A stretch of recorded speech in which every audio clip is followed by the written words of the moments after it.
Salam, selamat pagi saudara-saudara yang dikasihi oleh Tuhan kita Yesus Kristus.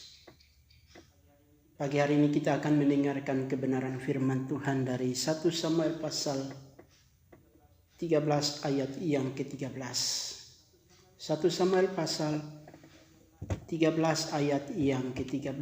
Beginilah bunyi firman Tuhan. Kata Samuel kepada Saul, "Perbuatanmu itu bodoh. Engkau tidak mengikuti perintah Tuhan Allahmu yang diperintahkannya kepadamu, sebab sedianya Tuhan mengokohkan kerajaanmu atas orang Israel untuk selama-lamanya." Saudara yang dikasihi oleh Tuhan kita Yesus Kristus, kita melihat bagian firman Tuhan. Saya memberi tema tidak lagi memegang komitmen. Saudara-saudara yang dikasihi oleh Tuhan kita Yesus Kristus, kalau di zaman sekarang tidaklah mudah menemukan orang yang benar-benar memiliki komitmen terhadap suatu hal. Umumnya orang mau melakukan sesuatu dengan penuh komitmen apabila diiming-iming dengan bonus atau hadiah. Tapi kalau tanpa itu dia tidak akan punya komitmen. Orang juga akan bersemangat melakukan sesuatu ketika moodnya lagi dapat. Begitu moodnya tidak ada, maka semangat untuk melakukan sesuatu pun redup. Nah, seorang yang punya komitmen pasti tidak mempunyai alasan apapun untuk berhenti di tengah jalan meskipun ada rintangan yang menghadap. Apabila sampai ingkar janjinya. Kadang-kala sebagai manusia berkata bahwa saya punya komitmen bahwa ketika saya sembuh saya akan melayani Tuhan. Atau ketika saya kaya saya akan rajin melayani Tuhan. Itu punya komitmen manusia. Atau ketika saya sudah punya rumah mewah. Atau saya sudah kaya baru saya melayani Tuhan. Dan itu suatu komitmen. Kalau Tuhan kasih kaya, Tuhan kasih berkat yang besar dan saya kaya, saya akan melayani Tuhan. Tapi ketika dia sudah senang, dia lupa komitmennya. Itu adalah kehidupan manusia di zaman sekarang. Di saat mengalami kesulitan, dia berseru dan memohon kepada Tuhan. Punya komitmen bahwa ketika Tuhan membuat dia menjadi sukses, dia akan rajin melayani Tuhan. Tapi ketika dia mulai perlahan-lahan sukses, dia lupa komitmennya. Nah, hari ini kita belajar dari siapakah yang melakukan hal seperti itu. Kita melihat dari 1 Samuel pasal 13 ini. Di sini berbicara tentang seorang tokoh yang luar biasa. Hamba Tuhan Samuel ini. Seorang raja yang luar biasa. Di mana ia menjadi raja. 2 tahun ia memerintah atas Israel. Dan semangatnya berapi-api. Di situ dia memilih 3.000 orang dari antara orang Israel. 2.000 orang ada bersama-sama dengan Saul di Mikas dan di pegunungan Betel. Sedang 1.000 orang bersama dengan Yonatan di Gibeah Benyamin. Tetapi lebih dari rakyat itu disuruh pulang masing-masing ke kemah. Dan di situ ia melaksanakan tugas tanggung jawabnya. Tapi kita melihat bahwa di dalam 1 Samuel pasal 13 ayat 1. Di dalam pasal 13 ini berbicara tentang ketidaktaatan Saul lagi kepada Tuhan. Kita melihat apa yang dilakukan oleh Samuel. Yang sebenarnya bukan tugas tanggung jawabnya, tapi dia ambil alih. Dan itu dia tidak lagi berpegang kepada komitmennya.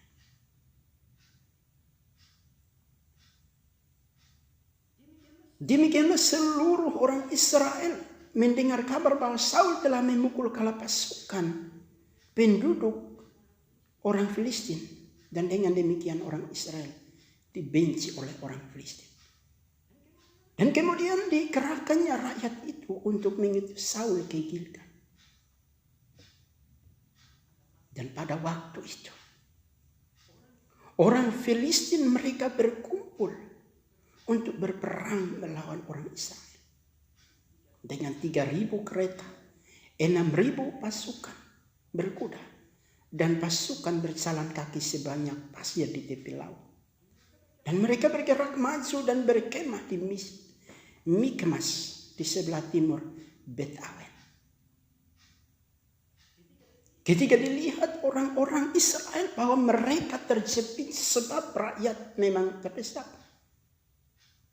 maka larilah rakyat bersembunyi di gua, Galuh Batu, Bukit Batu, Liang Batu, dan perigi.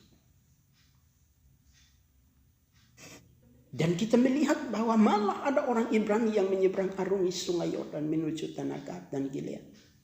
Sedangkan Saul masih di Gilgal dan seluruh rakyat mengikutinya dengan gemetar. Dan ia harus menunggu 7 hari lamanya sampai waktu yang ditentukan oleh Samuel. Tetapi ketika Samuel tidak datang ke Gilgal, maka mulailah rakyat itu berserak-serakan meninggalkan Saul. Oleh sebab itu Saul berkata, bawalah kepadaku korban bakaran dan korban keselamatan itu. Lalu ia mempersembahkan korban bakaran itu. Yang sebenarnya bukan tugas tanggung jawab dia, tapi dia ambil alih. Karena apa? Dia tidak lagi memegang pada komitmennya. Dan ketika dia melakukan itu, baru saja ia habis mempersembahkan korban bakaran, maka tampaklah Samuel datang. Dan di situ Saul menyongsong dia untuk memberi salam kepadanya. Tetapi kata Samuel, apa yang telah kau perbuat? Jawab Saul, karena aku melihat rakyat ini berserak-serakan, meninggalkan aku, dan engkau tidak datang pada waktu dia telah ditentukan. Padahal orang Filistin telah berkumpul di Mikmas. Kalau kita mau melihat secara manusia, Saul tidak lagi percaya. Dia tidak lagi berpegang kepada komitmen. Sehingga dia ambil tindakan yang seharusnya bukan dia kerjakan, tapi dia kerjakan itu. Padahal korban persembahan itu, korban bakaran itu adalah tugas tanggung jawab Samuel.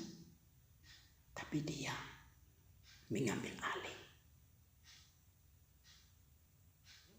Dia merasa bahwa kalau dia tidak lakukan itu, maka karena sangat mendesak, maka dia ambil tindakan, dia lakukan itu.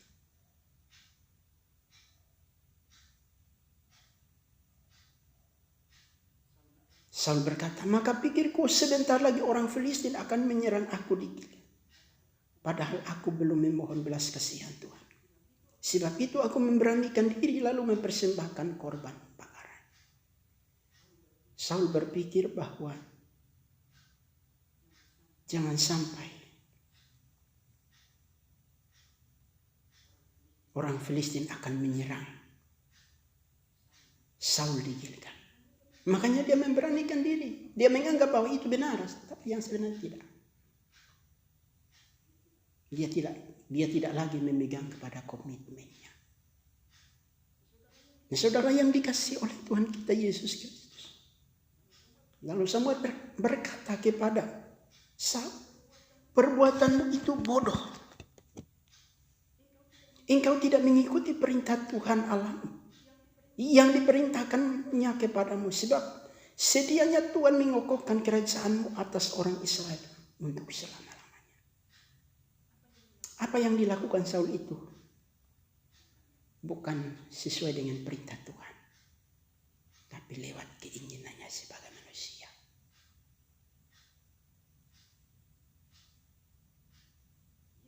Dia tidak lagi mengikuti perintah Tuhan Allah, tapi dia melakukan dengan kemauannya sendiri.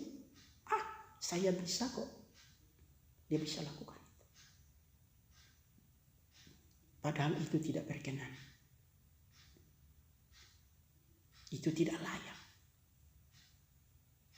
Sehingga Samuel berkata, perbuatanmu itu bodoh. Nah saudara yang dikasihi oleh Tuhan kita Yesus Kristus, kita melihat bahwa ketidaktaatan Saul itu menggambarkan kepada kita sebagai umat yang percaya kepada Tuhan. Kadangkala kita tidak lagi memegang kepada komitmen. Kita punya komitmen di saat kita mengalami kita butuh Tuhan.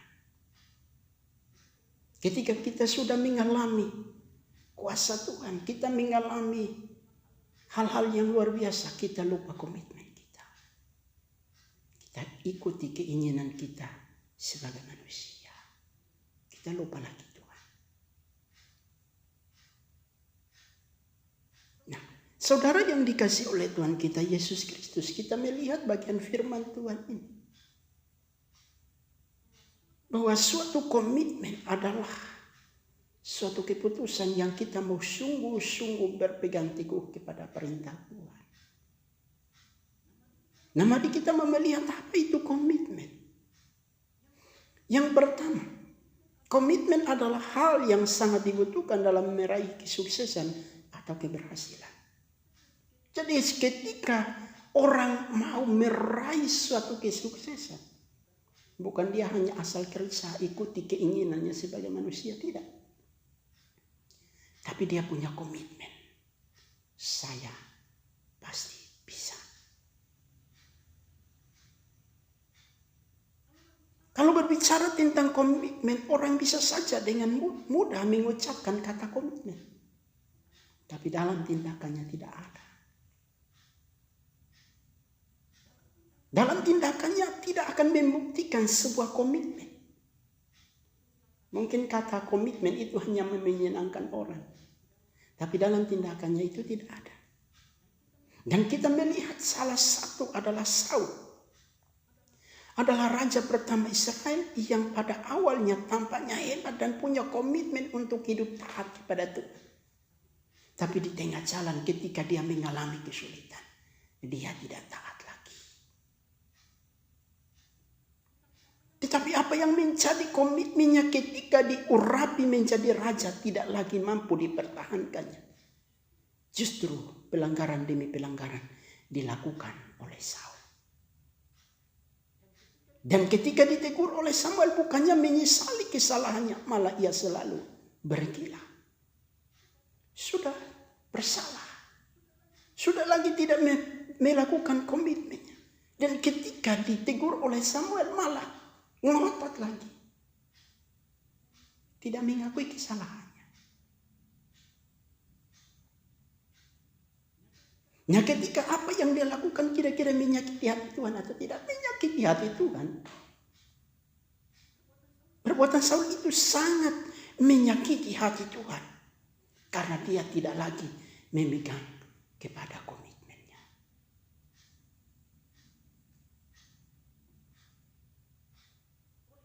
Oleh karena itu gagal memegang komitmennya, akhirnya Saul harus menelan pil pahit. Ia ditolak sebagai raja. Dan bahkan Tuhan menyatakan penyesalannya. Tuhan berkata bahwa aku menyesal karena aku telah menjadikan Saul menjadi raja. Sebab ia telah berbalik daripada aku dan tidak melaksanakan firman. Pada waktu diurapi, dia mau taat dan dia mau setia melakukan perintah Tuhan. Tapi di saat mengalami kesulitan, dia tidak lagi. Saul tidak taat lagi kepada komitmennya. Dan pelanggaran itu menyakiti hati Tuhan. 1 Samuel pasal 15 ayat yang ke-11. Tuhan menyesal bahwa menjadikan Saul sebagai raja. Sebab Saul telah berbalik daripada aku dan tidak melaksanakan firman. Dari awal dia punya komitmen. Tapi di tengah jalan dia tidak lagi punya komitmen. Melanggar firman Tuhan. Melanggar perintah Tuhan. Nah, hal ini juga terjadi pada orang-orang yang percaya kepada Tuhan. Di saat dia mengalami kesusahan, di saat dia mengalami sakit penyakit, di saat dia butuh Tuhan, dia punya komitmen. Tuhan, jikalau saya sudah kaya, saya melayani. Tuhan, jikalau saya sembuh, saya berikan hidup saya sepenuhnya kepada Tuhan. Tuhan, di saat saya mengalami hal-hal yang luar biasa, saya akan melayani Tuhan. Tetapi di saat sudah senang, sudah sembuh, sudah mengalami hal-hal yang luar biasa, lupa pada komitmennya. Dan bahkan tidak melakukan perintah Tuhan. Itulah kehidupan manusia sebagai orang-orang yang percaya. Sulit memegang komitmennya. Tapi orang yang sungguh-sungguh percaya kepada Tuhan, dia akan memegang komitmennya. Kalau dia mau meraih kesuksesan atau berhasil, dia akan memegang teguh komitmennya. Dia punya komitmen, kalau bisa, saya pasti sukses. Saya pasti berhasil. Tapi dalam tindakannya, dia mau tetap lakukan perintah Tuhan. Karena Tuhan menyertai saya, maka saya tetap berpegang teguh kepada janji saya, berpegang kepada komitmen saya. Baik suka dan duka, saya tetap memegang teguh janji firman Tuhan. Tapi sebagai orang-orang yang percaya, kadangkala kita tidak memegang komitmen. Oleh karena itu, firman Tuhan pada pagi hari, yang pertama, komitmen adalah hal yang sangat dibutuhkan dalam meraih kesuksesan atau keberhasilan. Kalau kita mau sukses, kita mau berhasil, kita harus pegang teguh janji kita. Kita harus berkomitmen, saya pasti berhasil, saya pasti sukses. Bukan sukses secara duniawi, tapi sukses secara rohani. Kalau duniawi kita sukses, maka rohani kita juga harus sukses. Kalau Tuhan sudah kasih hal-hal yang baik dalam hidup kita, maka kita harus berpegang teguh komitmen kita bahwa saya tetap melayani Tuhan. Karena Tuhan sudah kasih pekerjaan yang baik. Tuhan sudah kasih saya kaya. Tuhan sudah kasih kesembuhan. Tuhan sudah melakukan hal-hal yang besar. Maka saya harus dilakukan perintah Tuhan. Jangan sampai ketika kita sudah sukses, kita sudah berhasil, kita lupa Tuhan. Kita lupa komitmen kita. Seperti yang dilakukan oleh Saul. Itu bagian yang pertama. Bagian yang kedua, apa itu komitmen? Komitmen adalah hal penting yang harus dimiliki oleh setiap orang yang sudah mengambil keputusan untuk percaya kepada Tuhan Yesus. Saudara yang dikasihi oleh Tuhan kita Yesus Kristus, kalau kita sudah mengambil keputusan dan percaya kepada Tuhan Yesus, berarti itu adalah komitmen untuk taat kepada perintahnya dan setia mengikutinya sampai garis akhir hidup kita. Saul melakukan pelanggaran, akhirnya Tuhan menyesal. Karena apa? Saul berbalik dan tidak melaksanakan firman Tuhan lagi. Nah, kalau kita sudah punya komitmen, kita mengambil keputusan untuk percaya kepada Tuhan Yesus, maka kita harus tetap taat melakukan perintah Tuhan dan setia mengikuti sampai garis akhir hidup kita. Tadi bagian pertama, di mana Saul sudah melanggar perintah Tuhan dan ditegur oleh Samuel. Dia tidak mau mengakui kesalahannya, malah ngotot, menganggap dia lakukan itu benar, padahal itu menyakiti hati Tuhan. Nah, orang Kristen juga seperti itu. Kadang-kala salah ditegur, tidak mau, ngotot. Oh, saya tidak salah kok saya ditegur. Kalau kita mau sukses, berhasil, harus memegang teguh perintah Tuhan. Yang kedua, bahwa kalau kita sudah mengambil keputusan dan percaya kepada Tuhan, maka kita harus taat setia sampai garis akhir hidup kita. Tuhan Yesus berkata bahwa setiap orang yang siap untuk membaca tetapi menoleh ke belakang tidak layak untuk kerajaan Allah. Lukas pasal 9 ayat 62. Kalau orang yang siap untuk membaca tetapi dia masih melihat ke belakang, maka dia tidak layak untuk kerajaan Allah. Kadang-kala kita punya komitmen tapi kita masih lihat ke belakang. Nah, kalau saya ikut Tuhan tapi masih banyak penderitaan. Kalau saya sudah mengambil keputusan untuk percaya kepada Tuhan, mau taat lakukan perintah Tuhan, tapi masih menderita, buat apa saya ambil komitmen? Tidak apa-apa. Senang-senang dulu. Nanti suatu saat sudah tua baru saya punya komitmen untuk taat setia kepada perintah Tuhan.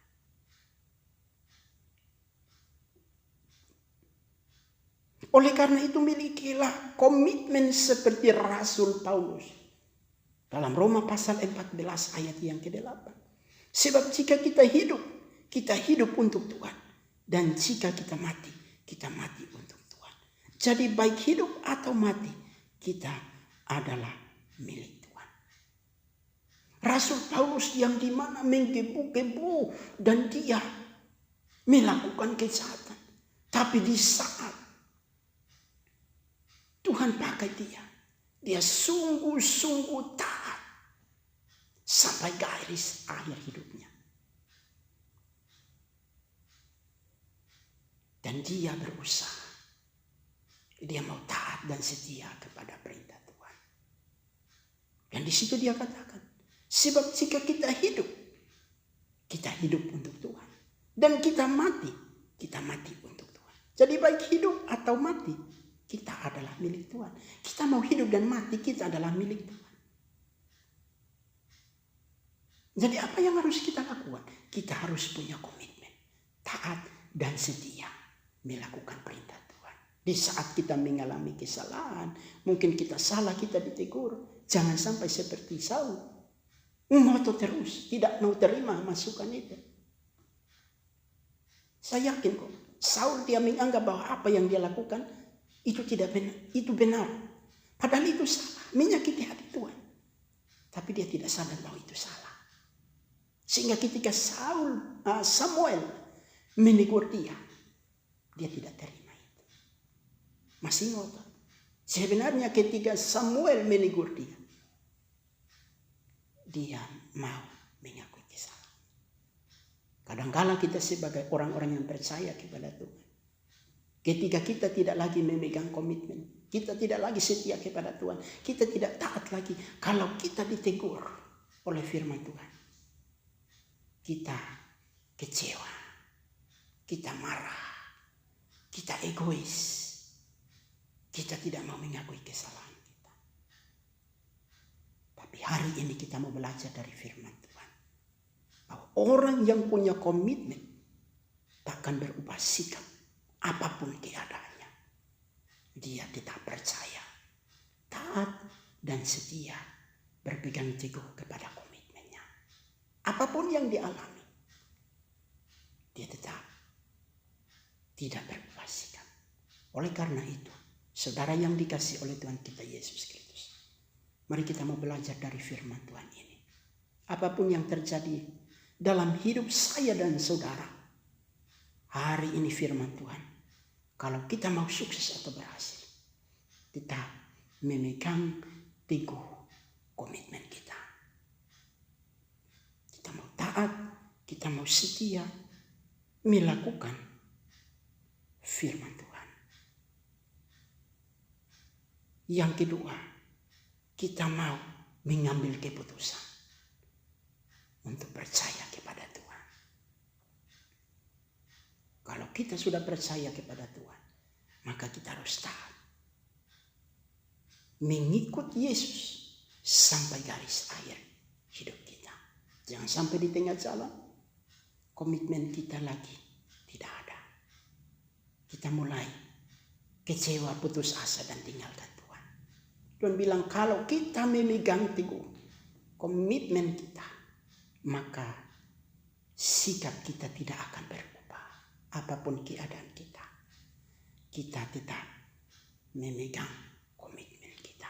Saya tetap percaya kepada Tuhan. Saya tetap taat dan setia apapun yang terjadi dalam hidup saya.